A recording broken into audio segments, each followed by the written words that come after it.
નમસ્કાર વિદ્યાર્થી મિત્રો, ધોરણ 9 વિષય વિજ્ઞાન અને ચેપ્ટર છે આપણી આસપાસના દ્રવ્યો. હવે વિદ્યાર્થી મિત્રો, ગઈકાલે ઓનલાઈન લેક્ચરમાં આપણે દ્રવ્યનો સ્વભાવ, દ્રવ્ય એટલે શું અને ખરેખર દ્રવ્ય શું છે, કોને દ્રવ્ય ગણી શકાય અને દ્રવ્ય ગણવા માટે કઈ રિક્વાયરમેન્ટ જરૂરી છે, કયા મૂળભૂત ગુણધર્મોના બેઝ પરથી આપણે દ્રવ્યને દ્રવ્ય તરીકે લઈ શકીએ અથવા તો કોઈ પણ ચીજ વસ્તુને દ્રવ્ય તરીકે લઈ શકીએ. તો કાલે થોડી વધુ પડતી કોમેન્ટના લીધે આપણે બધાના પ્રશ્નો ઉપર ભાર નથી મૂકી શક્યા, એટલે ઝડપથી એકવાર કાલનું ભણાવેલું આપણે રિપીટ કરીએ છીએ. કાલનો ભણાવેલા મુદ્દાની અંદર આપણે જોયું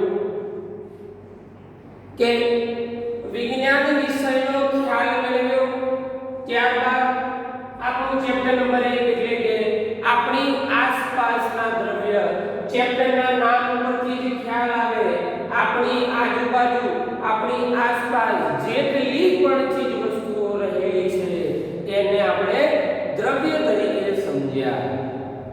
શા માટે દ્રવ્ય તરીકે સમજ્યા? તો જોયું કે ભાઈ બ્રહ્માંડની અંદર જેટલી ચીજ વસ્તુ બનેલી છે તેમાં તે ઘન પદાર્થ હોય, પ્રવાહી પદાર્થ હોય કે વાયુ પદાર્થ હોય, આ બધી જ ચીજ વસ્તુને આપણે દ્રવ્ય તરીકે ગણીએ છીએ. પરંતુ વિદ્યાર્થી મિત્રો, ફરીથી યાદ કરવા માંગીશ કે દ્રવ્ય થવા માટે જરૂરિયાત શું, મૂળભૂત શું? તો નંબર 1 કે દ્રવ્ય થવા માટે, દ્રવ્ય ગણવા માટે આપણે તેને કોઈ પણ પદાર્થ જેને દળ હોવું જરૂરી છે, એટલે કે કોઈ પણ વજન હોવું જરૂરી છે, ભલે માઇક્રોમાં હોય, ભલે મિલીમાં હોય, ભલે ગ્રામમાં હોય કે પછી કિલોગ્રામમાં હોય કે પછી ક્વિન્ટલમાં હોય, તેનું વજન હોવું ખૂબ જરૂરી છે. તેવી જ રીતે તેનો સ્વભાવ તરીકે તે જગ્યા રૂપતું હોવું જોઈએ, એટલે કે બ્રહ્માંડમાં રહેલી એવી બધી જ વસ્તુ જે જગ્યા રૂપે છે અને તેનું વજન છે, દળ છે, દળ ધરાવતો હોય અને જગ્યા રૂપતો હોય, એ આપણા માટે અહીંયા દ્રવ્ય સાબિત થશે. આપણે આની સમજૂતી મેળવ્યા બાદ, કાલના વિડિયો લેક્ચરની મૂળભૂત પ્રશ્નની ચર્ચા કર્યા બાદ આપણે આજના નવા મુદ્દા તરફ આગળ વધીએ ત્યારે કે ભાઈ દ્રવ્યનો સ્વભાવ શું છે. તો જોઈએ કે ભાઈ દ્રવ્યનો સ્વભાવ જણાવો.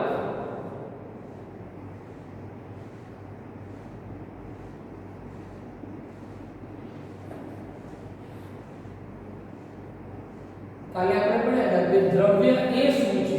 આજે આપણે જોઈએ કે દ્રવ્યનો સ્વભાવ શું છે. તો વિદ્યાર્થી મિત્રો, જ્યારે દ્રવ્યની રજૂઆત કરવામાં આવી તો દ્રવ્ય આ રીતે ચર્ચા કરીએ છે, જરા જોઈએ. ખૂબ સરસ ભણાવતા વિદ્યાર્થીઓએ આપણે શરૂઆતથી જવાબ આપવાની શરૂઆત કરી દીધી છે. ખૂબ સરસ. આવી જ રીતે કોઈ પણ વિદ્યાર્થીને એડવાન્સમાં કંઈ તો એ કોમેન્ટ બોક્સની અંદર માત્ર મને કહી શકે છે, જેનો હું બને ત્યાં સુધી જવાબ આપવાનો પ્રયત્ન કરીશ.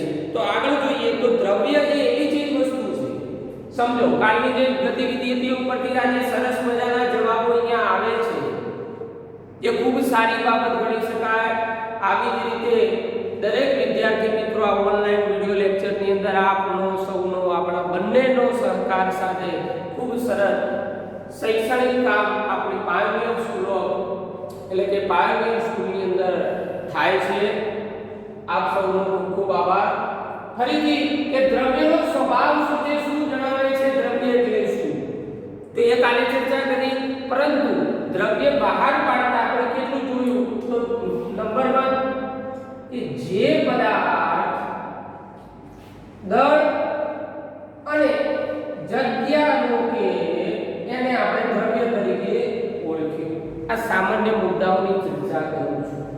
ત્યારબાદ દ્રવ્ય એટલે પંચતત્વ નું બનેલું એટલે કે આકાશ, પાણી, પૃથ્વી, અગ્નિ અને વાયુ આ પાંચે તત્વોનું બનેલું એટલે કે તેને આપણે દ્રવ્ય તરીકે જોયું એટલે કે પંચ તત્વની અંદર પાણી, આકાશ, પૃથ્વી, અગ્નિ અને વાયુ આ પાંચ તત્વોથી બનેલો એ પંચ તત્વનું ઘડતર એટલે કે દ્રવ્ય. હવે જ્યારે વિદ્યાર્થી મિત્રો દ્રવ્યનો ભૌતિક સ્વભાવ વિશે ચર્ચા કરવામાં આવી, સમજવાની તૈયારી કરી એ સમયે ઘણીવાર એવું બન્યું કે બે સમૂહમાં તેની વહેંચણી થઈ ગઈ. આપણે ઘણીવાર શું કરીએ છીએ કે કોઈ પણ પ્રશ્નની પ્રયુક્તિ કરીએ છીએ વર્ગખંડની અંદર. હું તમને ધારો કે હાલ પ્રશ્ન પૂછ્યું કે ભાઈ તમારી મતે દ્રવ્ય શું છે, તો હું માનું છું ત્યાં સુધી દરેકનો જવાબ જુદો જુદો હોઈ શકે છે કે ભાઈ દ્રવ્ય એ કોઈની દિશામાં પથ્થર દ્રવ્ય છે, કોઈની સાઈડથી પંખો દ્રવ્ય છે, કોઈની સાઈડથી ડોલ દ્રવ્ય છે. તો દરેકનો જવાબ અને ઉદાહરણ ચીજ વસ્તુ જુદી જુદી હોઈ શકે છે. એવી જ રીતે કંઈ અહીંયા પણ આવું જ થયું. સરસ.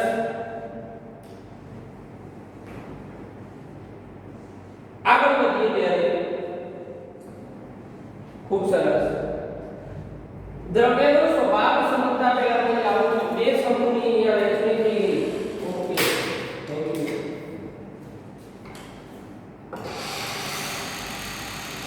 બે વહેંચણી સમૂહની જોવા મળે અહીંયા. એક સરસ મજાની નાનકડી પ્રવૃત્તિ દ્વારા તમને મારે સમજાવવું છે એટલે ખૂબ જ ઝડપથી પ્રયત્ન કરી અને મેં એક નાનકડી પ્રવૃત્તિ તમને સમજાય એવો પ્રયત્ન કરેલો છે કે દ્રવ્યના ભૌતિક સ્વભાવમાં બે સમૂહનું વિચરણ થઈ ગયું. તો પ્રથમ સમૂહ, તો વિદ્યાર્થી મિત્રો જે પહેલો સમૂહ હતો એ પહેલા સમૂહના વૈજ્ઞાનિકોનું કંઈક એવું કહેવું હતું કે ભાઈ દ્રવ્ય એટલે શું, તો એમના મતે દ્રવ્ય એક લાકડા જેવો સખત પદાર્થ છે. કે ભાઈ પ્રથમ સમૂહના વૈજ્ઞાનિકોના મત મુજબ કે ભાઈ દ્રવ્ય એ લાકડા જેવો ખૂબ સખત પદાર્થ છે. જ્યારે આ ચર્ચા વિચારણા ચાલી અને ત્યારબાદ બીજો સમૂહ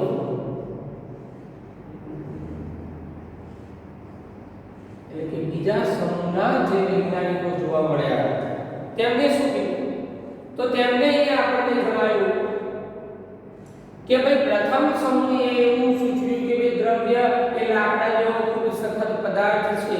જ્યારે બીજા સમૂહના વૈજ્ઞાનિકોના મત અનુસાર આપણને સમજવા મળ્યું કે ભાઈ દ્રવ્ય એ રેતીના કણની જેમ અતિ સૂક્ષ્મ છે. દ્રવ્ય એ રેતીના કણોની જેમ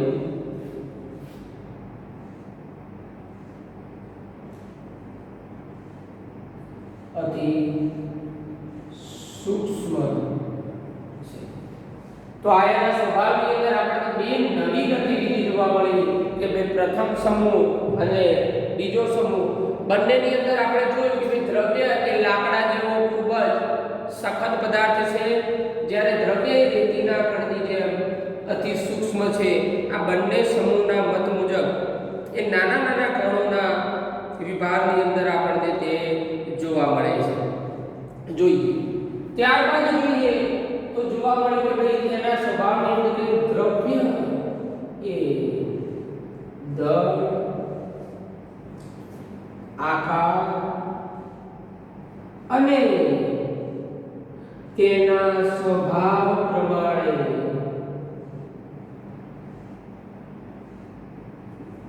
જુદા જુદા હોય છે. ઉદાહરણ તરીકે વિદ્યાર્થી મિત્રો સામાન્ય ઉદાહરણ આપું. અહીંયા મારી જોડે એક છે માર્કર, ઘન પદાર્થ છે. મારી જોડે અહીંયા એક છે બીકરની અંદર ભરેલું પાણી, તો એ પ્રવાહી પદાર્થ છે. અને જ્યારે હું એક નાનકડી અગરબત્તી અહીંયા સળગાવીને મૂકું છું ત્યારે એ વાયુ પદાર્થ છે. તો વિચાર કરો કે શું ત્રણેય વસ્તુ ઘન, પ્રવાહી અને વાયુ છે? ઉદાહરણ તરીકે માર્કર છે, તો માર્કરનું દળ એ પાણીના દળથી સમાન હશે નહીં. માર્કરનો આકાર એ પાણીના આકાર સાથે સમાન હશે ના. પ્રવાહી પદાર્થનો પોતાનો ભૌતિક ગુણધર્મ છે. શું કે પ્રવાહી પદાર્થને જે પાત્રમાં ભરવામાં આવે તેના જેવો આકાર ધારણ કરે. નંબર 3 તેનો સ્વભાવ. આનો સ્વભાવ શું છે? બહુ સખત પદાર્થ છે, કારણ કે તે ઘન પદાર્થ છે. એને આપણે બોર્ડ ઉપર લખી શકીએ. આ એનો સ્વભાવ છે. પાણીનો સ્વભાવ એની રીતે છે. આ વસ્તુ સમજવાની બાબત છે. દરેક દ્રવ્ય, ઉદાહરણ તરીકે વાયુને લઈ શકો છો. અહીંયા હું જો કે ભાઈ મારી જોડે કોઈ પણ ઘન પદાર્થ છે, પ્રવાહ અને વાયુ. આપણે શરૂઆતમાં પ્રથમ વિડિયો લેક્ચરમાં જોયું. અહીંયા મારી જોડે ઘન પદાર્થ છે, તો આ ઘન પદાર્થ જે હું એની ચર્ચા કરવા જાઉં તો કોઈ પણ ઈંટ લઈ લઉં. ચલો ઈંટ. પ્રવાહી પદાર્થની અંદર કોઈ પણ લિક્વિડ તમે લઈ શકો છો. એમાં આપણે કોઈ પણ ઠંડુ પીણું લઈએ. ચલો પીણું. વાયુ પદાર્થની અંદર આપણે લઈ લઈએ કે ચલો ભાઈ કાર્બન ડાયોક્સાઇડ. કલ્પના કરો, તમારાથી પ્રશ્ન એવો થવો જોઈએ, શું આ ત્રણેય ઘન, પ્રવાહી અને વાયુ ત્રણેય પદાર્થની અંદર સ્વભાવ, દળ અને આકાર એ સમાન જોવા મળે છે?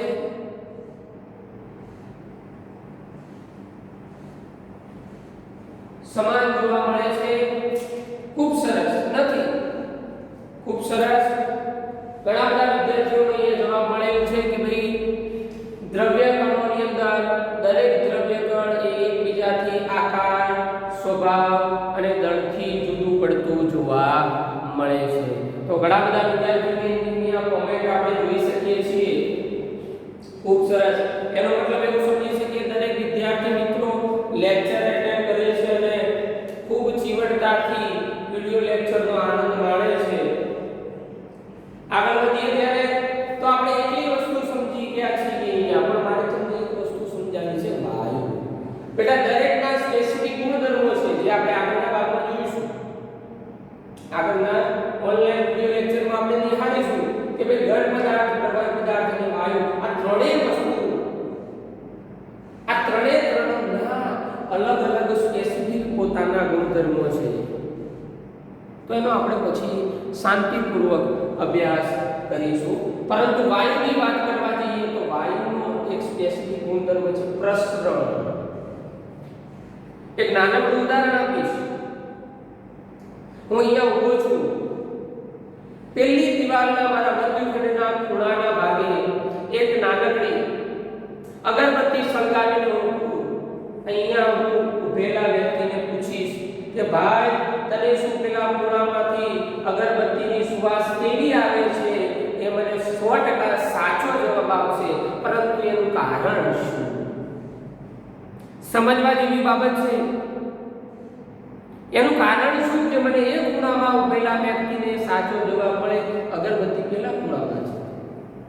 એનું કારણ એ કે વાયુ એક પ્રસરણનો ગુણધર્મ ધરાવે છે. માટે અગરબત્તી ભલે પેલા ખૂણામાં હોય, એનો જે સુવાસ છે એ હવાના દરેક કણો, જે દ્રવ્યના દરેક કણો સાથે ભળી જાય છે. અને ભળી એ હવા જો શ્વાસોશ્વાસમાં લે છે ત્યારે તેને એ અગરબત્તીની સુવાસ આનંદમય સાબિત થાય છે. સમજી શકીએ છીએ. તો આ વધુ મહત્વની બાબત આપણે ગણી શકીએ. નંબર આગળનો મુદ્દો આપણે જ્યારે જોઈએ ત્યારે કે ભાઈ દ્રવ્ય કણો એ આપણે કલ્પના ના કરી શકીએ એટલા સૂક્ષ્મ છે. દ્રવ્ય કણો આપણે વિચારી પણ ના શકીએ એટલા સૂક્ષ્મ છે. જેમ રેતીના નાના નાના કણોને એમ દ્રવ્યના નાના નાના કણોને એક એક કરી જોવા જઈએ છતાં પણ આપણે એને નરી આંખે જોઈ શકતા નથી. આ એક મહત્વનો મુદ્દો છે. ઉદાહરણ આપીશ.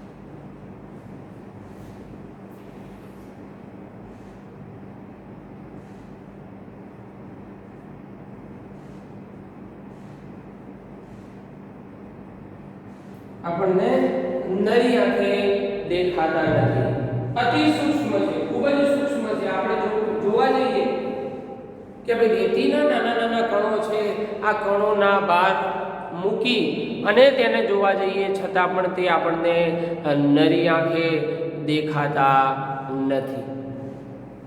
આગળ વધીએ કે દ્રવ્ય એ કેટલા અતિ સૂક્ષ્મ છે. નાનકડું ઉદાહરણ આપવા માંગીશ કે ભાઈ કેટલા અતિ સૂક્ષ્મ છે તેને આપણે જોવા છે તો પ્રયત્ન કરીએ. એક ઉદાહરણ આપીશ. નંબર 2 એ દ્રવ્યની લાક્ષણિકતાની અંદર એક પ્રવૃત્તિ આપણે જ્યારે કરીએ છીએ, જે કાલે આપણે કરી હતી, દ્રવ્યની એક પ્રવૃત્તિ આપણે અહીંયા કરી હતી, એનો અભ્યાસ આપણે કર્યો. તો આ એક કાચનું બીકર અને એની અંદર મેં અડધું પ્રવાહી એટલે કે પાણી ભરેલું છે. હવે ક્યારે શું થાય છે, આપણે જોઈએ છીએ કે કોઈનો આકાર, તો આકારની અંદર પ્રવાહી છે. પ્રવાહીનો સ્પેસિફિક ગુણધર્મ શું તમે આગળના ધોરણોમાં ભણી ચૂક્યા છો. તેને જે પાત્રમાં ભરવામાં આવે તેના જેવો આકાર ધારણ કરે છે. એ જ વસ્તુ અહીંયા છે, એના જેવો આકાર ધારણ કરે. નંબર 2, શું તેની અંદર કોઈ પણ વધારાનો દ્રવ્ય હું એડ કરીશ એનું કદ વધશે? હા તો કેમ, અને નહીં તો કેમ, એ આપણે જરાક સમજીએ. ફરીથી મારો પ્રશ્ન તમને છે કે મેં એક બીકરની અંદર અડધું પાણી ભરેલું છે. આ પાણીની અંદર હું કોઈ પણ લિક્વિડ સોલિડ કોઈ પણ વસ્તુ નાખીશ જે આમાં દ્રાવ્ય થતું હોય, ઓગળવું જરૂરી છે. હા, ઓગળવું જરૂરી છે. તો એ સમય તેની જે માત્રા છે એમાં વધારો થશે કે કેમ? થશે. તો શા માટે નહીં થાય તો પણ શા માટે, એ જવાબ આપણે મેળવવો છે. તો જોઈએ વિદ્યાર્થી મિત્રો કે મેં અહીંયા એક થોડી અગવડતાના ભાગરૂપે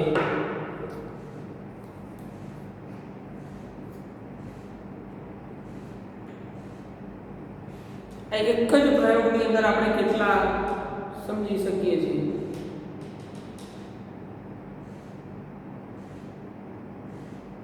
મેં આ બીકરની અંદર પાણીની સાથે શાહી ઉમેરેલી છે.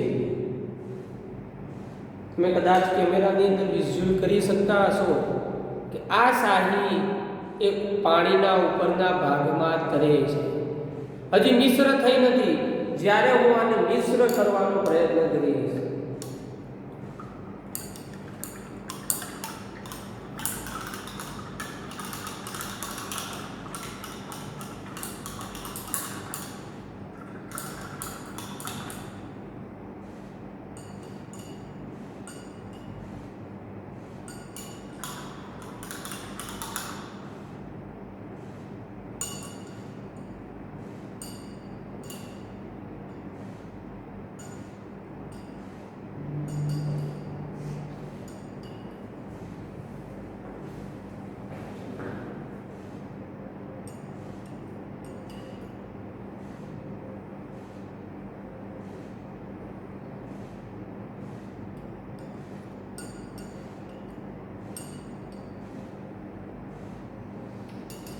તો વિદ્યાર્થી મિત્રો તમે અહીંયા જોઈ શકો છો કે પાણીનો કલર રંગ જે હતો એના કરતાં કંઈક ડોહળું બનતું જણાય છે.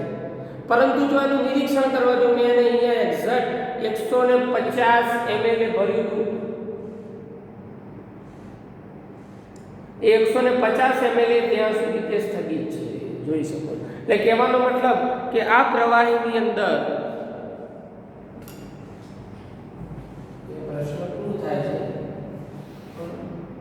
પાત્રમાં ભરેલ પ્રવાહીનું કદ વધતું નથી. આગળ જોઈએ તો શું તેનું પાણી જે ડોહળું થયું એનું કારણ શું હું સમજાવું છું કે જે પાણીના કણો હતા અતિ સૂક્ષ્મ નાના કણો એની સાથે શાહીના કણો જોડાઈ જાય છે. જો નથી જોડાતા, એ દ્રાવ્ય નથી થતા, ઉદાહરણ તરીકે હું કોઈ બીજી એવી ચીજ વસ્તુ નાખું જેની અંદર જરાક તમે જોઈ શકો છો કે હું એની અંદર લો 150 ml આપણે છે એની અંદર હું એક આ માર્કર ડબોડું છું, તેનું કદ જો વધશે. કેમ? આ દ્રાવ્ય પદાર્થ નથી, આ પાણીની અંદર દ્રાવ્ય થાય એમ નથી. માટે જો દ્રાવ્ય થાય એમ હોય તો એના કણોની સાથે તે જોડાઈ અને પડી જશે. માટે તે જગ્યા પણ કે સાબિત થાય. આગળ વધીએ વિદ્યાર્થી મિત્રો. એની પહેલા દરેક વિદ્યાર્થી મિત્રોને કોઈ પ્રશ્ન હોય તો તમે તમારા કોમેન્ટ બોક્સની અંદર મને કહી શકો છો.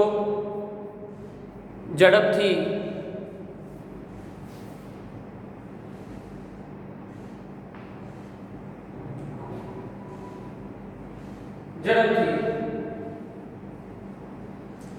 ખૂબ સરસ. એક પ્રશ્ન આપણી સમક્ષ આપણી સમક્ષ એક પ્રશ્ન એવો આવેલો છે કે આ બંને જે પ્રથમ અને દ્વિતીય સમૂહની ચર્ચા કરી એની અંદર એવું સમજાવવામાં આવે છે આ શું એક લાકડા જેવો સખત એટલે કે તે ઘન પદાર્થની વાત કરે છે કે બીજો સમૂહ અતિ સૂક્ષ્મ? તો એવું નથી. કદાચ જે કોમેન્ટ બોક્સની અંદર કોમેન્ટ આવી છે એ મુજબ જે પ્રશ્ન આવે છે એ મુજબ જોવા જઈએ તમે એવું સમજી શકો અથવા તો એવું સમજ્યા છો કે દ્રવ્ય ઉપર બંને સમૂહે પોતાની અલગ અલગ રાય આપી છે.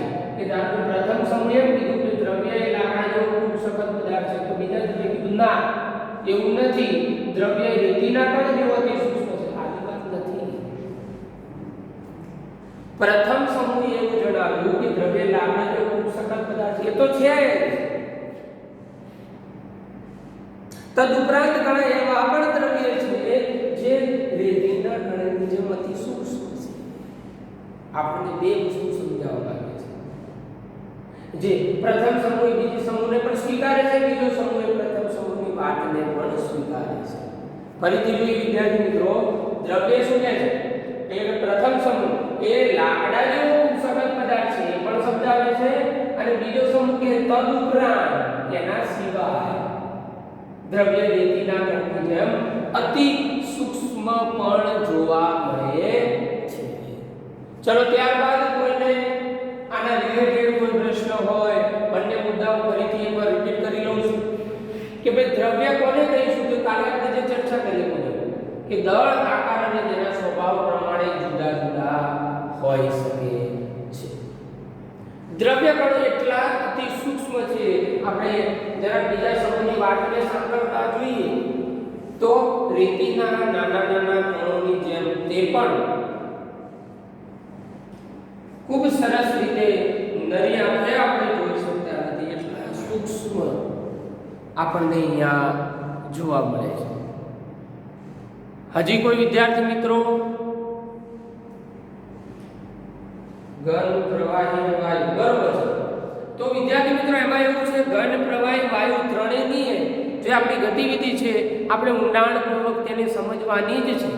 આપણે સ્પેસિફિક એક એકને ઘન, પ્રવાહી અને વાયુ ત્રણેયને આપણે શાંતિપૂર્વક સમજવાના છે.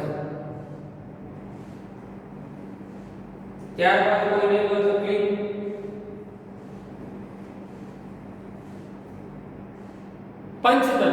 પંચતત્વ એટલે શું? તો પાંચ તત્વોનું બનેલું, જેની અંદર તમે જોઈ શકો છો કે પાણી, આકાશ, પૃથ્વી, અગ્નિ અને વાયુ. તો તમે વિચાર કરો કે કોઈ પણ બ્રહ્માંડની ચીજ વસ્તુ છે એ લગભગ સુધી આ પાંચ તત્વોની અંદર સમાવિષ્ટ થઈ જાય.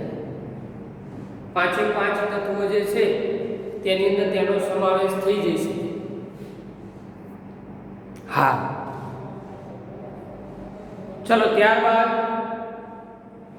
તો તે પદાર્થ, દળ અને જગ્યાનો કે આપણે ખાસ શું યાદ રાખવાનું દ્રવ્ય માટે? તો જોજો એના આપણે ભૌતિક સ્વભાવો પણ જોવાના છે, ત્યારબાદ એની લાક્ષણિકતાઓ પણ આગળ અભ્યાસ કરવાનો છે. તો દળ અને જગ્યા આ બંને ધરાવેલી કોઈ પદાર્થ જગ્યા રૂપે છે. ઉદાહરણ આપું તમને સમજાવવા વધુ માહિતી માટે. ઉદાહરણ તરીકે મારી જોડે આ ઇંકની નાની બોટલ છે, આની અંદર ગમે એટલી ઈંક ભરેલી હોય, પરંતુ વજન કાંટો છે એના ઉપર મારે મૂકવું તો એનું વજન દર્શાવશે, ભલે ગમે એટલું હોય તેનું વજન તે દર્શાવશે. વત્તા કોઈ ડબ્બામાં એને મૂકું છું, ધારો કે હું આને મારા પર્સમાં મૂકી શકું ના, કેમ? મારા પર્સમાં આ સમાવી શકે એટલી જગ્યા નથી. તો સાબિત શું થાય અહીંયા કે તે જગ્યાનો રોકે છે. તો આને આપણે દ્રવ્ય કહી શકીએ. હવે એક કોમેન્ટ એવી આવેલી છે, પ્રશ્ન એવો છે કે વાયુ જગ્યા રોકે છે. ખરેખર આ પ્રશ્નનો હું પોતે લાગ્યો હતો. હા, વાયુ પણ જગ્યા રોકી શકે. કેવી રીતે? કે તમે એવું વિચારો છો દરિયા કે દેખાતો નથી, વાયુ કેવી રીતે જગ્યા રોકે છે? તમારા ગેસના સિલિન્ડરમાં, તમારી શાળાની અંદર અથવા તો કોઈ સરકારી કચેરીની અંદર કોઈ એવી જગ્યાઓ જ્યાં અગ્નિશામક લટકાવેલા હોય, બે પ્રકારના હોય, એક કાર્બન ડાયોક્સાઇડ, એક નાઇટ્રોજન ડ્રાય પાવડર. તો જે કાર્બન ડાયોક્સાઇડની બોટલ છે અથવા તો તમારા ગેસના સિલિન્ડરની બોટલ છે, આ બોટલની અંદર એ પોતાની જગ્યા રોકે છે. કોઈ સીએનજી અથવા તો એલપીજી કારની અંદર એક બોટલ છે ગેસની, તો તે પોતાની જગ્યા રોકે છે. આપણે લખીએ છીએ કે 10 કેજીસ 12 કેજીસ, તો એટલી એની જગ્યા રોકાય છે, માટે એનો પણ અહીંયા સમાવેશ થશે. હવે કોઈ વિદ્યાર્થીને તકલીફ નથી તો પછી આગળ વધુ. ખૂબ સરસ. આવનારા નવા વિડિયો લેક્ચરની અંદર આપણે દ્રવ્યની લાક્ષણિકતાઓ સાથે મળીશું. આજના માટે વિદ્યાર્થી મિત્રો આટલું જ. અસ્તુ. જય હિન્દ, જય ભારત.